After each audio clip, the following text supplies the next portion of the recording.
Guys, welcome to my channel. तो आज हम लोग दीक्षा पोर्टल जो गवर्नमेंट ने लॉन्च किया था 2017 के अंदर, उसके रिगार्डिंग हम स्टडी करने वाले हैं।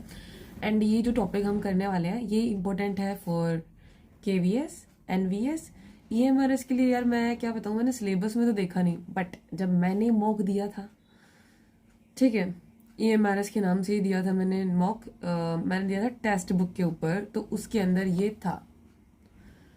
तो I suggest you to all कि हमें ये पढ़ना तो चाहिए, तो हम डेफिनेटली हम इसके बारे में आज पढ़ने वाले हैं। तो पोर्टल का नाम है Diksha, which was initiated by the government. Actually ये बनाया गया था फॉर टीचर्स के लिए, लेकिन जब लॉकडाउन आया, लॉन्च तो ये 2017 में ही हो गया था, बट जब जैसे ही लॉकडाउन आया तो इसे स्टूडेंट्स के लिए भी ओपन कर दिया गया गवर्नमेंट की तरफ से। गवर्नमेंट ने कहा कि इसे जब हम फ्री एज अ लॉन्च कर ही चुके हैं फ्री पोर्टल के तौर पे, तो क्यों ना स्टूडेंट्स के लिए भी लॉन्च कर दिया जाए। तो इसे स्टूडेंट्स के लिए भी लॉन्च कर दिया गया था। बट अगर आपसे पूछा जाए तो इनिशियली किसके लिए बनाया गया था, ये टीचर्स के लिए। और ड्यूरिंग लॉकडाउन ये किसके लिए हो गया था, ये students as well as teachers के लिए। और इसमें कंटेंट कैसा मिलता है, बिल्कुल फ्री।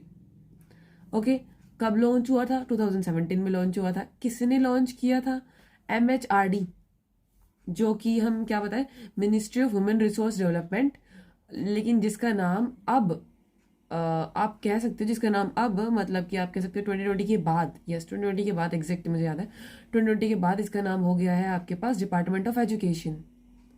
राइट, अब मैं आपको जो पढ़ाने वाली हूँ मैं आपको नोट्स की हेल्प से पढ़ाती हूँ, एकदम मस्त अच्छा। हम लोग स्टार्ट करने वाले थे रिगार्डिंग दिस दीक्षा पोर्टल। तो गाइस देखो, दीक्षा, DIKSHA, Diksha portal. D stands for digital, I stands for infrastructure, for knowledge sharing। यहाँ पर हम दोबारा देखेंगे इसे। D stands for digital, I for infrastructure, for just general, K for knowledge, SHA ये पूरा का पूरा कलेक्टिवली, जिसे हम SHA जो यहाँ पर दे रखे हैं इसे कलेक्टिवली हम कहते हैं फॉर शेयरिंग।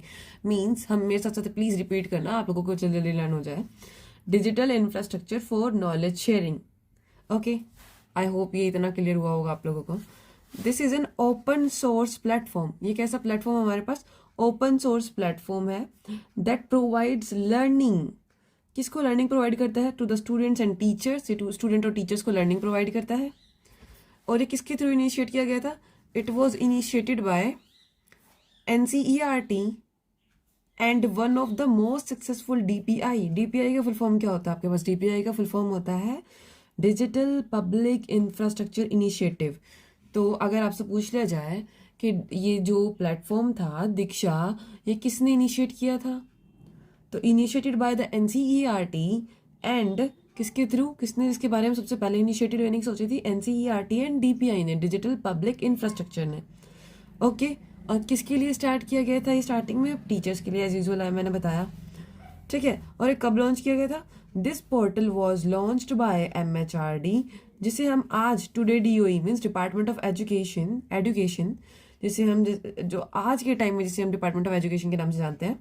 कब लॉन्च किया गया था ये, 5 सितंबर 2017। I hope you are getting my point. और इट वॉज स्टार्टेड, ये किसकी कैसे स्टार्ट किया गया था, it was started as a digital medium for teachers only. मैंने आपको स्टार्टिंग में ही बताया था कि ये जब आया था, स्टार्टिंग में लॉन्च हुआ था ये, तब ये ओनली टीचर्स का सोच के ही लॉन्च हुआ था। इसके बारे में उस टाइम पे ये सोचा नहीं गया था कि हम इसे स्टूडेंट्स पर्पज के लिए लॉन्च कर रहे हैं। ओके, तो जब ये लॉन्च हुआ था उस टाइम पे गवर्नमेंट ने एक टैगलाइन दी थी। उस टैगलाइन का नाम था national digital infrastructure of our teacher.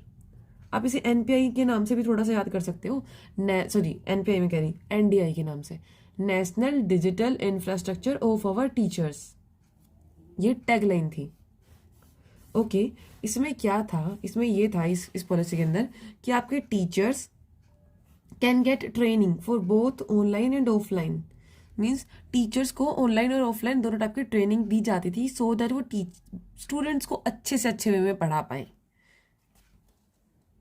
Students जो सब्जेक्ट मटेरियल था फॉर स्टूडेंट्स, वो कहाँ से कहाँ तक होता है आपको पता है गाइज, कि दीक्षा पोर्टल लॉन्च किया गया था, MHRD भी लॉन्च किया गया था, लेकिन डिफरेंस है दोनों के अंदर, दीक्षा और MHRD के अंदर। दीक्षा में तो ये है कि आपके पास जो स्टूडेंट पोर्टल जो ये लॉन्च किया गया है, ये क्लास 1 टू पोस्ट ग्रेजुएशन तक के बच्चों के लिए है।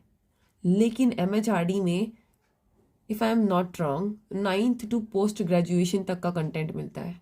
और इसमें दीक्षा में क्लास 1 टू पोस्ट ग्रेजुएशन तक का कंटेंट मिलता है आपको पढ़ने के लिए। इसके अंदर क्या होता है कि इसके अंदर जो हमारे टीचर्स थे ऑल ओवर द कंट्री, और जो भी स्टूडेंट्स हैं all over the country, online इस प्लेटफॉर्म को एक्सेस कर सकते हैं इजीली।